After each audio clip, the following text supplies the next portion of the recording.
તો સાબરકાંઠા કરણપુરના 57 વર્ષીય હર્ષદભાઈ પટેલ પોતાની 10 વીઘા જમીનમાં છેલ્લા 4 વર્ષથી શાકભાજી, બાગાયતી પાકો અને મિલેટ્સની પ્રાકૃતિક ખેતી કરી સારો એવો નફો મેળવી રહ્યા છે।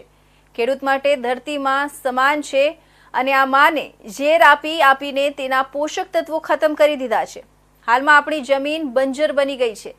આમ તો 1990ના દાયકામાં જ્યારે તેમણે ખેતી કરવાની શરૂ કરી તેઓ રાસાયણિક ખાતરો દવાઓથી દૂર રહી ખેતી કરતા હતા, પરંતુ જાણકારીના અભાવે તેમણે સફળતા મળી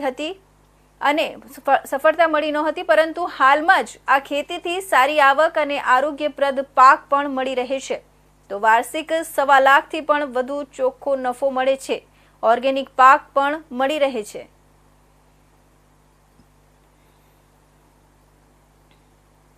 મારું નામ પટેલ ધનંજય કુમાર હર્ષદભાઈ। આજે તમે ખેતી જોઈ રહ્યા છો, આ ખેતી પાછળ 4 વર્ષનો ભોગ છે। જ્યારે મારા ફાધર આ ખેતી કરવાનું નક્કી કર્યું હતું ત્યારે હું પોતે જ એમને એમ કહેતો હતો કે પારંપરિક ખેતી કરો, આ બધું ના કરો એમ।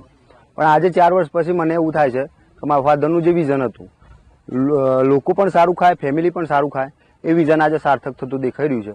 આજે ગુજરાતમાં, ઇન્ડિયામાં જોવા જઈએ તો 70% કેસો જે કેન્સરના છે એ રાસાયણિક દવાઓથી બનેલા પેદાશોના કારણે કેન્સર થતા રહેલા છે। તો આજે અમે પ્રાઉડથી કહીએ છીએ કે આજે અમે જે ખવડાવીએ છીએ, લોકોને જે આપીએ છીએ એ પણ પ્રાકૃતિક ગાયની ખેતીથી બનાવેલા પેદાશો આપીએ છીએ અને અમે પોતે પણ આ જ વસ્તુ ખાઈએ છીએ।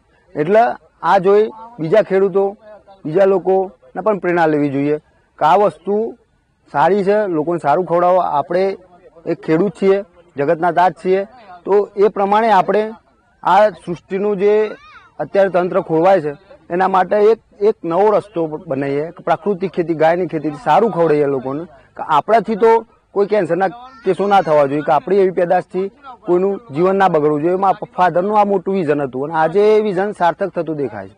મને પહેલાં એવું હતું કે આમાંથી શું પેદા થશે એમ, પ્રાકૃતિક ખેતીથી ઉત્પાદન નહીં મળે, પણ આજે 4 વર્ષ પછી મને એવું રિયલાઇઝ થયું કે મારા ફાધરનું વિઝન ઓકે હતું એમ। આજે જોઉં છું તો હું વીઘાના 1.25 લાખ રૂપિયા ઇન્કમ લે છે મારા ફાધર। તો 4 વર્ષની મહેનત પછી આજે આમાં પણ ઉત્પાદન મળે છે, આમાં પણ ભાવ મળે છે અને સારું લોકો ખાય છે અને અમારું ફેમિલી ખાય છે। એટલે મને આજે ગર્વ છે મારા ફાધર ઉપર અને ગાયની પ્રાકૃતિક ખેતી કરવા। 3-4 વર્ષથી આ પ્રાકૃતિક ખેતી, ગાય આધારિત ખેતી કરીએ છીએ। એ ખેતીમાં પહેલાં કેમિકલ વાળું કરતા હતા, એ બંધ કરીને હવે આ કર્યું, કારણ કે કેમિકલથી જે શરીરમાં રોગો થાય છે એ રોગોના અમે આપણા પરિવારને બચાવવો હોય તો આપણું તો સારું ખાવું જોઈએ એમ, કારણ કે આપણે પેદા કરવાવાળા છીએ।